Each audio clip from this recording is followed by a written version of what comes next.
एक 8 साल का बच्चा 1 रुपए का सिक्का मुट्ठी में लेकर एक दुकान पर जाकर पूछने लगा, क्या आपकी दुकान में ईश्वर मिलेंगे? दुकानदार ने ये बात सुनकर सिक्का नीचे फेंक दिया और बच्चे को बाहर निकाल दिया।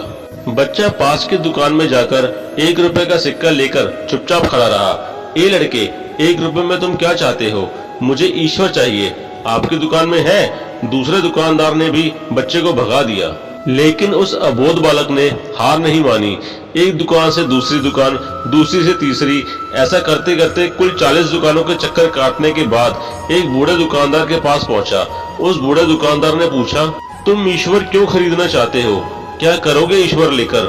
पहली बार एक दुकानदार के मुंह से यह प्रश्न सुनकर बच्चे के चेहरे पर आशा की किरणें लहराईं। लगता है इसी दुकान पर ही ईश्वर मिलेंगे। बच्चे ने बड़े ही उत्साह से उत्तर दिया, इस दुनिया में माँ के अलावा मेरा और कोई नहीं है। मेरी माँ दिन भर काम करके मेरे लिए खाना लाती है। मेरी माँ अब अस्पताल में है। अगर मेरी माँ मर गई तो मुझे कौन खिलाएगा? डॉक्टर ने कहा है अब सिर्फ ईश्वर ही तुम्हारी माँ को बचा सकते हैं। क्या आपके दुकान में ईश्वर मिलेंगे? हाँ मिलेंगे। वृद्ध दुकानदार गंभीर होते हुए बोला, कितने पैसे हैं तुम्हारे पास? सिर्फ 1 रुपया। बच्चा बोला, कोई दिक्कत नहीं है, 1 रुपए में ही ईश्वर मिल सकते हैं। दुकानदार ने बच्चे के हाथ से 1 रुपया लिया और पाया कि 1 रुपए में एक गिलास पानी के अलावा बेचने के लिए और कुछ भी नहीं है। इसलिए उस बच्चे को फिल्टर से एक गिलास पानी भरकर दिया और कहा, यह पानी पिलाने से ही तुम्हारी माँ ठीक हो जाएंगी। अगले दिन कुछ मेडिकल स्पेशलिस्ट उस अस्पताल में गए। बच्चे की माँ का ऑपरेशन हुआ और बहुत जल्द ही वह स्वस्थ हो उठी। डिस्चार्ज के कागज पर अस्पताल का बिल देखकर उस महिला के होश उड़ गए। डॉक्टर ने उन्हें आश्वासन देते हुए कहा, चिंता की कोई बात नहीं है।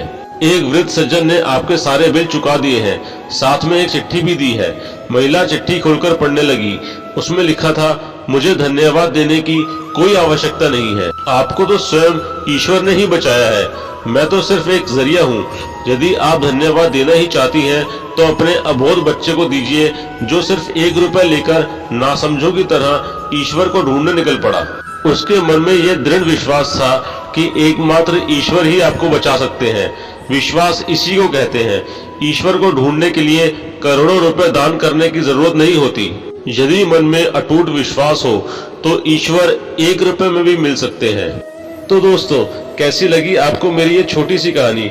मेरी ऐसी ही और दिलचस्प कहानियों को सुनने के लिए मेरे इस चैनल को लाइक करें, सब्सक्राइब करें और शेयर करें। और हाँ, बेल आइकन को प्रेस करके ऑल नोटिफिकेशन पे क्लिक करना ना भूलें।